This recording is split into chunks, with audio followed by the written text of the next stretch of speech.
Hello friends, welcome to our channel Namo classes. आपका फिर से स्वागत है आपके यूट्यूब चैनल में। तो आज हम दूसरा वीडियो चालू करने जा रहे हैं पियाजे का संज्ञानात्मक सिद्धांत। इसमें हम पहले आप एक वीडियो पढ़ चुके हैं, तो जो भी नया विजिट किए हैं वो दोबारा वापस उसको देख लें। धन्यवाद।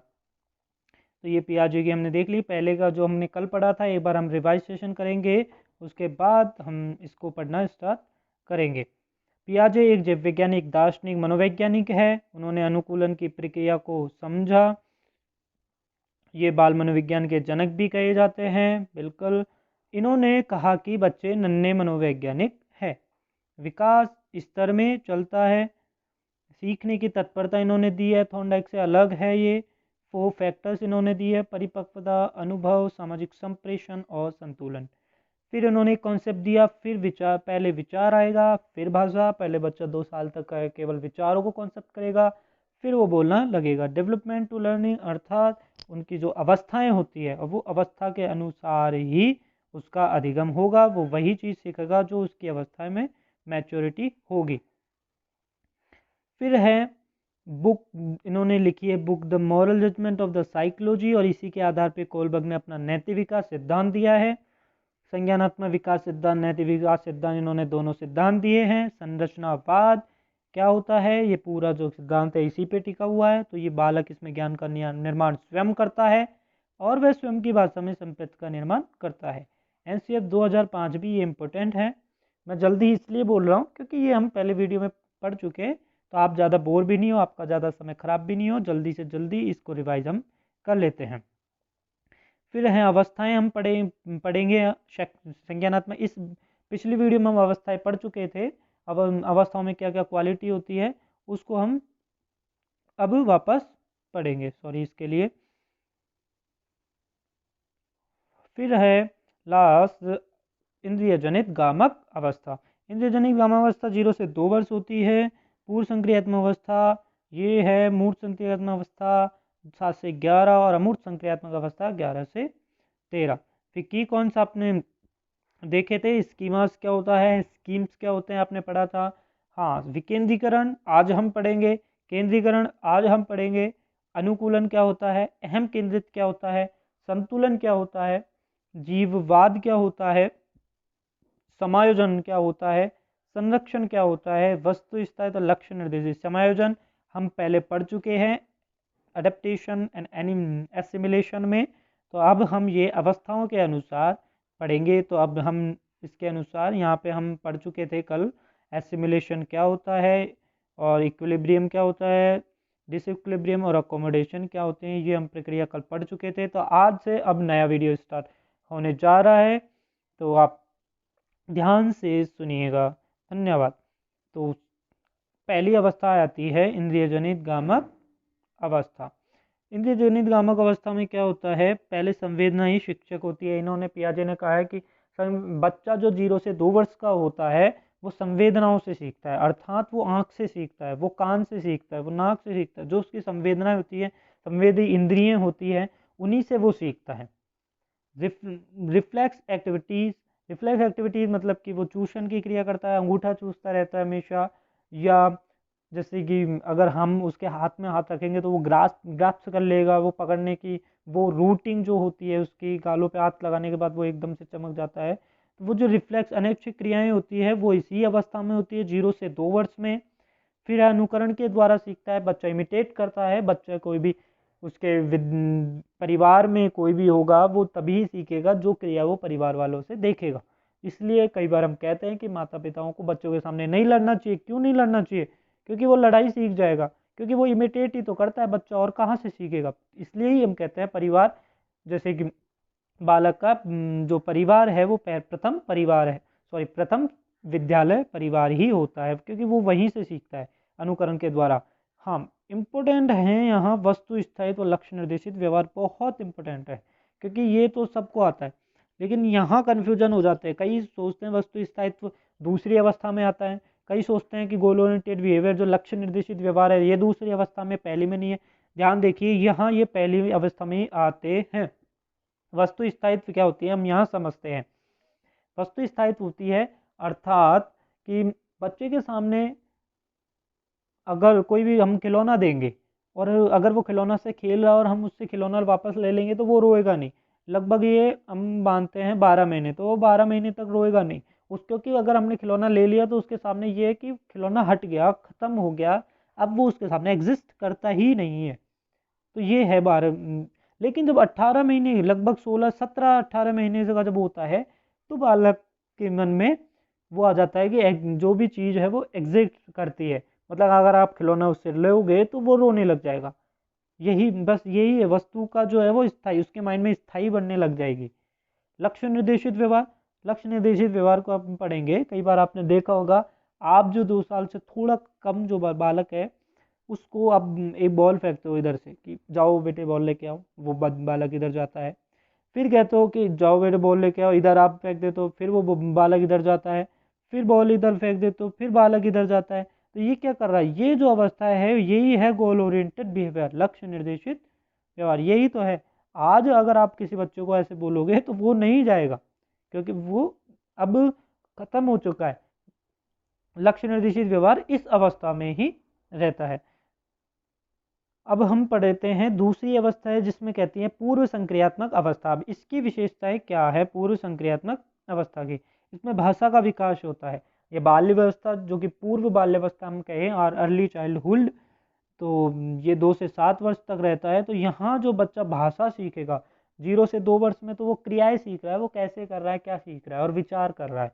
विचार के द्वारा भाषा उत्पन्न होने लग रही है उसमें, और अब भाषा का रूप ले लेगी। अब बच्चा जो बोलेगा, माँ जो बोलेगी, माँ जो भाषा बोलेगी, बस उसी भाषा का इसमें विकास होगा। जैसे पढ़ी लिखी फैमिली है, वहाँ अच्छे शब्दों का प्रयोग होता है तो वो अच्छे शब्द सीखेगा। जो गरीब या अनएजुकेटेड फैमिली है वो अच्छे शब्द प्रयोग में नहीं लेती, तो वो अच्छे शब्द प्रयोग नहीं सीखेगा, वो गंदे शब्द सीखेगा। तो यही है भाषा विकास फिर है अतार्किक सोच। यहाँ बहुत कम इसको एम्फेसिस किया है अतार्किक सोच, क्योंकि ये लास्ट स्टेज में थोड़ा सा शुरुआत इसमें होने लग जाता है। लेकिन यहाँ ये क्वेश्चन, ये मान लो कि यहाँ क्वेश्चन पूछा नहीं जाता, बहुत लेस इंपॉर्टेंट है, ये पूछा नहीं जाता। यहाँ पूछा जाता है संरक्षण की कमी। सोच तो हो जाती है, बहुत कम हो जाती है, लगभग 6 या 7 वर्ष में स्टार्ट हो जाता है। मेन ये जो तार्किक सोच है वो मतलब इलॉजिकल है। ये जो अतार्किक सोच क्या है, इलॉजिकल है। इलॉजिकल मतलब बिल्कुल लॉजिक नहीं है, वो कुछ भी कहेगा। मतलब कि अगर हम कहें कि मैं भाग रहा हूँ तो चंद्र देखो, ये मेरे पास बॉल है, ये गोल है, चंद्रमा भी गोल है, तो वो भी एक बॉल है। मतलब इलॉजिकल तर्क लगा रहा है, कोई लॉजिक नहीं है उसका, बस फालतू के लॉजिक। तो वो इस अवस्था में फालतू के लॉजिक लगाता है। फिर है दूसरी संरक्षण की कमी, कंजर्वेशन। अब इसमें क्या होता है कंजर्वेशन में, जैसे कि अगर हम एक गिलास लेंगे जो कि लंबाई में लेंथ में ज़्यादा है, और एक जो विड्थ में तो ज़्यादा है लेकिन लेंथ में कम है, और इस दोनों की जो कैपेसिटी है वो 200 ml है। ठीक है, अब अगर हम कहेंगे कि बच्चे से पूछेंगे कौन से में ज़्यादा है, तो वो कहेगा इसमें से ज़्यादा है, इसमें कम है। क्यों? क्योंकि वो एक आस्पेक्ट जो है वो एक ही आस्पेक्ट देख रहा है, वो दो आस्पेक्ट देख नहीं है। मतलब संरक्षण, आप ध्यान रखिए यहाँ एक केंद्रीकरण भी आता है, सेंट्रलाइजेशन। वो क्योंकि वो एक ही केंद्रीकरण क्या होता है, मतलब एक केंद्र, मतलब क्या होता है जिसका सत्ता एक ही हो। विकेंद्रीकरण जहाँ दो में बटा हुआ हो, ऐसे। तो यहाँ केवल वो एक ही में करता है, तो इसलिए एक आस्पेक्ट देखता है। तो अगर 200 ml 200 ml आ रहा हो, लेकिन वो कहेगा कि नहीं, ये तो जो लंबाई में ज़्यादा है केवल उसमें ही ज़्यादा आएगा। यही है संरक्षण की कमी। अब कमी यहाँ है तो आप समझ सकते हैं कि संरक्षण कब आ जाएगा, वो कब समझने लगेगा कि दोनों में बराबर पानी है, वो अगली अवस्था में ये चीज़ समझने लग जाएगा। और दूसरी अवस्थाओं के क्या विशेषताएं हैं? दूसरी अवस्थाओं की विशेषता है, इसमें समझेगा जीववाद, अर्थात कि जो निर्जीव वस्तु हैं उनमें भी वो निर्जीववाद समझेगा। उसमें समझेगा इसमें जीव है, उसमें भी समझेगा इसमें जान है। जैसे कि चंद्रमा है, हम कभी बचपन में देखे होंगे, आपने ध्यान होगा, जब हम भागते हैं तो चंद्रमा ऐसा लगता है वो भी भाग रहा है, हम क्योंकि हम सोचते हैं कि उसमें भी जीव है, वो भी भाग रहा है। या कई बार बच्चा जब गिर जाता है तब माँ उस जमीन के थप्पड़ लगाती है, देखो चींटी मर गई, या टेबल के लगाती है। क्यों? क्योंकि बच्चा समझता है कि इसमें जीव है, और इसको मार दिया तो मतलब मेरे को संतुष्टि मिल गई। क्यों संतुष्टि मिल गई? आप आगे जब कोलबर्ग का सिद्धांत हम पढ़ेंगे उसमें इस अवस्था में जब वो 2 से 7 वर्ष की अवस्था रहती है, इस ही एज में कोलबर्ग का नैतिक विकास आता है, एक जैसे को तैसा। जैसे को तैसा, तो इस अवस्था में बच्चा क्या समझता है कि अगर मेरे को पिटाई कर रही है तो सामने वालों को भी पिटाई पड़नी चाहिए। मैंने गलती की है तो अगर मेरे को कोई ने मारा है तो उसको भी मारना चाहिए। अपन कई बार मारते भी हैं, किसी को दे देता है, चलो ये देखो मैं इसके मारती हूँ, अब चुप हो जा। तो वो ही है जीववाद। इरिवर्सिबिलिटी, अब इसमें क्या होता है इरिवर्सिबिलिटी में, जैसे कि अगर हम माने हमने बच्चे को दिया 2 × 4 क्या होता है, तो वो बता देगा 8। अगर हम देंगे 8/2 क्या होगा, तो वो नहीं बता पाएगा क्योंकि वो रिवर्स नहीं कर पा रहा।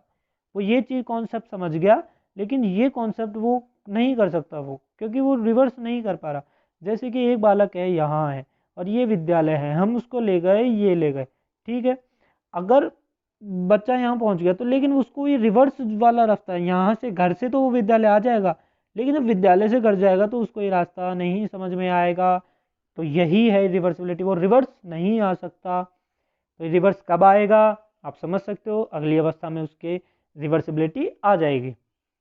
फिर है सिंबॉलिक रिप्रेजेंटेशन, अर्थात जब अगर मैं आपके बोलूँगा एप्पल का नाम लूँगा तो आपके एप्पल की इमेज मुंह में आ गई, सॉरी दिमाग में आ गई होगी। फिर अगर मैं किसी आम का सीजन चल रहा है तो ये मान लो आम का नाम लूँगा तो आम की इमेज आ गई होगी। लेकिन जब बच्चा होगा 2 से 7 वर्ष का, उसको आम की इमेज जो है आनी लग जाएगी। जब 0 से 2 वर्ष का रहता है तो अगर हम आम बोलेंगे तो उसको इमेज नहीं आएगी उसके दिमाग में।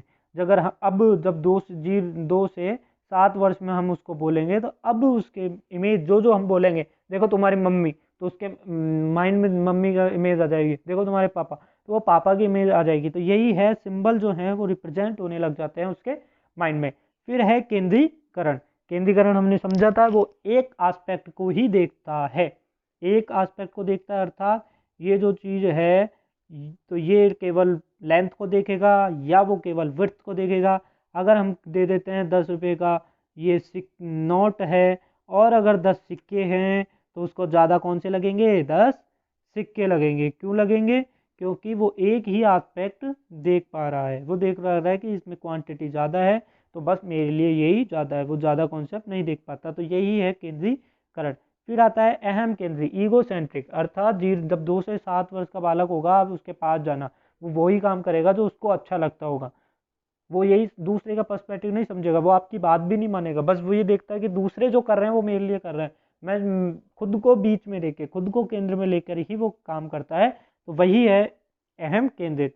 और इस अवस्था को टॉय एज भी कहते हैं, अर्थात 2 से 7 वर्ष के लिए बालक जो होता है उसके लिए माता पिता बहुत सारे खिलौने लाते हैं। क्यों लाते हैं? क्योंकि वो टॉय एज होती है। टॉय एज हमने दी है क्यों? क्योंकि उस अवस्था में बच्चा टॉय से खेलना पसंद करता है, कई बार कैसे खिलौने, कोई कैसे खिलौने। इसलिए पूर्व बाल्यावस्था जो 2 से 7 वर्ष या 2 से 6 वर्ष की होती है उसको हम टॉय एज भी कहते हैं। अगली थर्ड जो है उसका है मूर्त संक्रियात्मक अवस्था। अब मूर्त संक्रियात्मक अवस्था में क्या होता है? मूर्त संक्रियात्मक अवस्था में पहले संरक्षण में हमने पहले पढ़ा था, कंजर्वेशन आ जाता है, अर्थात बालक जो ये 200 ml का लेंथ में ज़्यादा गिलास है, विड्थ में ज़्यादा वाला 200 ml का है, तो बालक समझ जाएगा कि अच्छा ये भी बराबर है, इसमें भी पानी बराबर आएगा, इसमें भी पानी बराबर आएगा। मतलब वो ये कॉन्सेप्ट भी समझ रहा है, बच्चा ये जो कॉन्सेप्ट है वो भी समझ रहा है। मतलब कि जो एक था पहले सेंटर में था, अब वो विकेंद्रीकरण हो गया।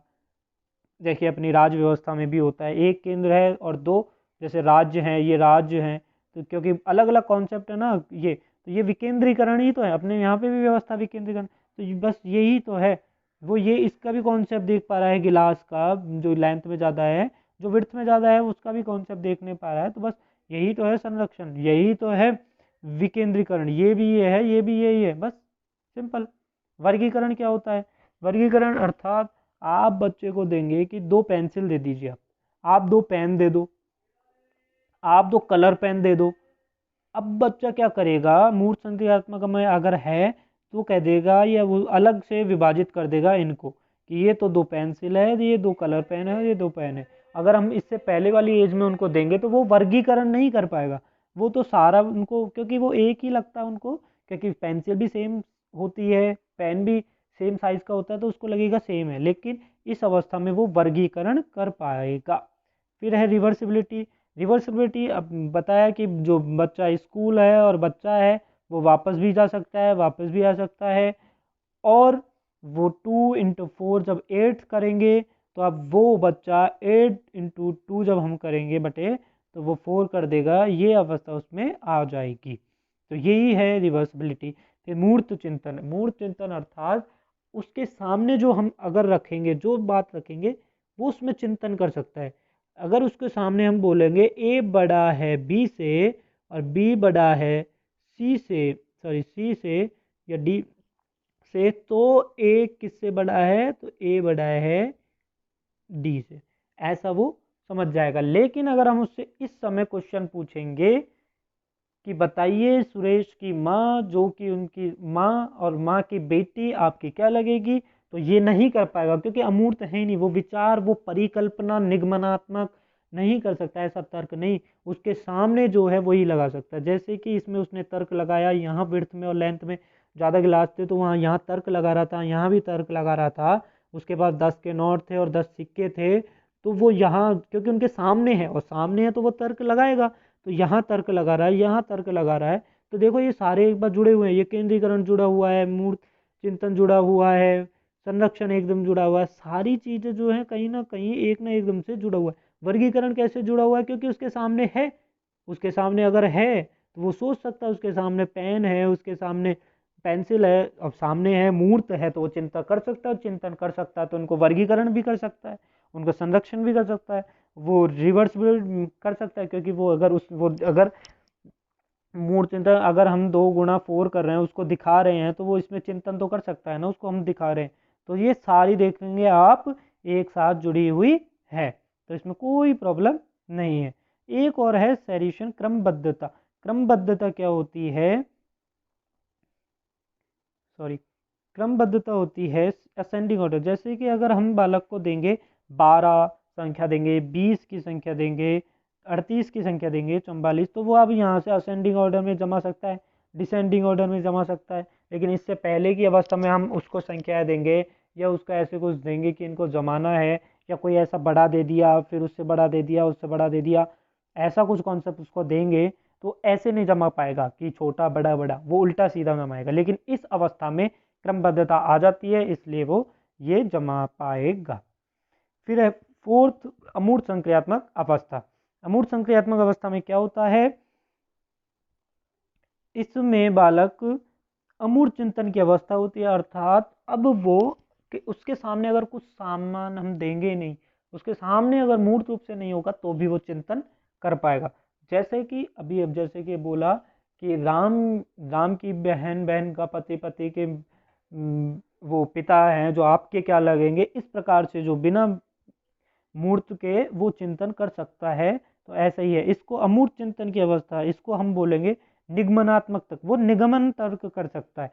वो निगमन में जैसे आगमन में होता है, आगमन में हम मूर्त संक्रियात्मक जो पहले की गई अवस्था है थर्ड, उसमें होता है, यहाँ निगमनात्मक तर्क होता है। इसलिए इसको हम मूर्त चिंतन को हम यही कहते हैं, परिकल्पनात्मक निगमनात्मक तर्क, इंडक्टिव वो डिडक्टिव रीजनिंग जो है वो यहाँ लगती है।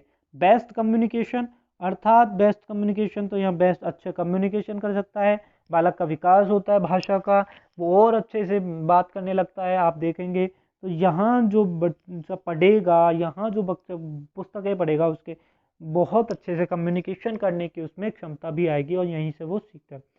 बालक अच्छी तरह से सोच सकता है, यहाँ पे तर्क लगाएगा, समस्या समाधान कर सकता है, क्योंकि देखो अब यहाँ सारे दिमाग वाली चाहिए, सारी निगमन चल रहा है, यहाँ सारी कल्पनाओं में, परिकल्पनाओं में बात चल रही है। समाधान करेगा तो वो दिमाग में कर लेगा, निर्णय लेगा तो वो सारा दिमाग में ले लेगा। अब मूर्त रूप से कुछ नहीं है, वो सारा कॉन्सेप्ट दिमाग से कर रहा है।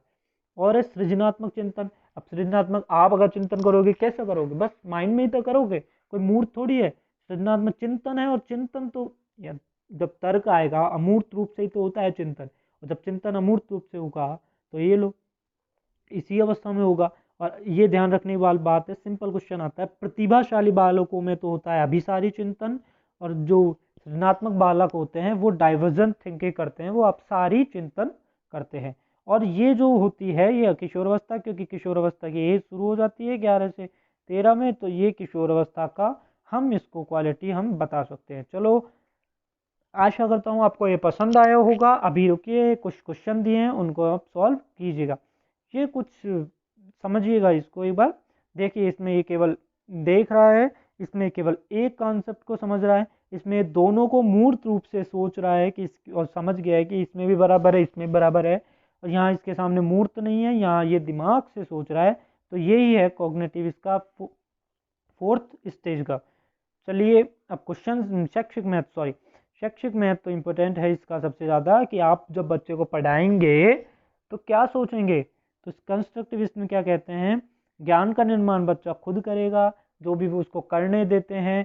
शिक्षक व्यक्तिगत विभिन्नताओं का बिल्कुल बालक जो है किस प्रकार का है, कोई मंदबुद्धि रहता है, कोई साधारण रहता है, कोई प्रतिभाशाली, कोई कैसा है, तो उनका ध्यान रखे और उनको वैसा ही होमवर्क दे, उनको वैसा ही क्रिया करवाएं, उनको वैसा ही पढ़ाएं। इस प्रकार से शिक्षक एक फैसिलिटेटर, यहाँ शिक्षक जो है सब कुछ नहीं होता, यहाँ केवल वो एक बालक की सहायता करेगा।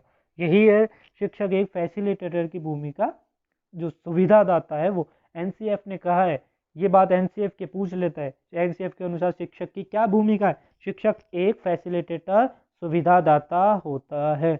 बालक जो भी कहे उसे गलत न ठहराए, बालक जो कह रहा है बस वो सही है, बालक केंद्रित है। पियाजे से जो भी कंस्ट्रक्टिविज्म से जो क्वेश्चन आए, आप ध्यान रखिएगा बस, जहाँ अगर क्वेश्चन नेगेटिव पूछ रहा है, जैसे कि अगर हम आगे देखते हैं, इनको ध्यान में रखना। अगर क्वेश्चन नेगेटिव है तो आपको नेगेटिव देखना है, क्योंकि 3 ऑप्शन ऑलरेडी पॉजिटिव होंगे। अगर क्वेश्चन में यहाँ पे नहीं नहीं है, यहाँ पे अगर नहीं नहीं है और ये पूछ रहा है, देखो जीन पियाजे के अनुसार संज्ञानात्मक विकास के सिद्धांत में परिकल्पनित निगमनात्मक तर्क जो है वो किस अवधि में होता है। यहाँ सॉरी के अनुसार गलत लग गया, परिकल्पनित निगमनात्मक तर्क किस अवधि में होता है। अब होता है पॉजिटिव पूछ रहा है, इसका विशेषता पूछ रही है, तो यहाँ से जो सॉरी ये तो सिद्धांत के हैं, तो यहाँ तो वो कॉन्सेप्ट लगेगा नहीं, ये कॉन्सेप्ट मैं अगले क्वेश्चन में बताऊंगा। तो आप देखिए यहाँ तर्क कब लग रहा है, निगमनम तर्क कब लग रहा है, वो कल्पना कब कर सकता है। तो आप इसको पॉज कीजिए और आप आंसर देखिए। तो ये है अमूर्त संक्रियात्मक तर्क, इसका आंसर क्या है, अमूर्त संक्रियात्मक तर्क। फिर अगला क्वेश्चन है, पियाजे के सिद्धांत के अनुसार 6 से 8 के शिक्षक को अपनी कक्षा में क्या करना चाहिए। तो बताइए 6 से 8 का शिक्षक, जो बालक रहेगा वो कौन सी अवस्था में रहेगा, बालक कौन सी अवस्था में रहेगा उसके हिसाब से। अगर देखो यहाँ पे क्या करना चाहिए, ये C10 में क्वेश्चन आया हुआ है सिंपल, पिछले क्वेश्चन में प्रीवियस पेपर आपने अगर देखा होगा, तो क्या करना चाहिए। अब अगर यहाँ नेगेटिव नहीं पूछ रहा है तो आपको क्या करना है, देखो देखो केवल इसमें आ रहा है, केवल निर्धारित पाठ्यक्रम या तार्किक बहस के प्रयोग को हतोत्साहित, या ऐसी समस्याएं प्रस्तुत करनी चाहिए जिसमें समाधान की आवश्यकता हो, या एक अवधारणा को पढ़ाने के लिए केवल मूर्त। तो इसके सिंपली अगर हम इसको बात करते हैं तो इसको आंसर तक कैसे पहुंचेंगे, अगर आपको कुछ नहीं आता तो आप ध्यान रखिए, जहाँ केवल आ जाए वो नहीं होगा, जहाँ हतोत्साहित कभी आ जाए वो आंसर हो ही नहीं सकता। अगर अपन को यहाँ से नहीं पूछा, मतलब कि ये आंसर पॉजिटिव पूछ रहा है, तो हतोत्साहित नेगेटिव है, नहीं आ सकता, ये केवल है तो नेगेटिव है, केवल हतोत्साहित, ऐसे कई वर्ड है जो मैं आगे जब क्वेश्चन करवाऊंगा तब बताऊंगा। तो वहाँ नहीं है, तो सीधा का आंसर क्या होगा अपना, थर्ड समाधान की आवश्यकता होती है। चलिए आपका बहुत बहुत धन्यवाद, आप इस चैनल को सब्सक्राइब करिएगा। फेसबुक पेज नमो क्लासेज नाम से फेसबुक पेज है, उसको आप ज्वाइन कीजिएगा एंड बेल आइकन जरूर दबाइएगा। इंस्टाग्राम पे भी आप गोपेश वैदिक नाम से सब्सक्राइब कर चुके हैं, कर सकते हैं, ज्वाइन कीजिएगा मुझे इंस्टाग्राम पे भी। आपका बहुत बहुत धन्यवाद। वीडियो आपको अच्छा लगा हो तो कमेंट बॉक्स में कमेंट भी दीजिएगा। धन्यवाद।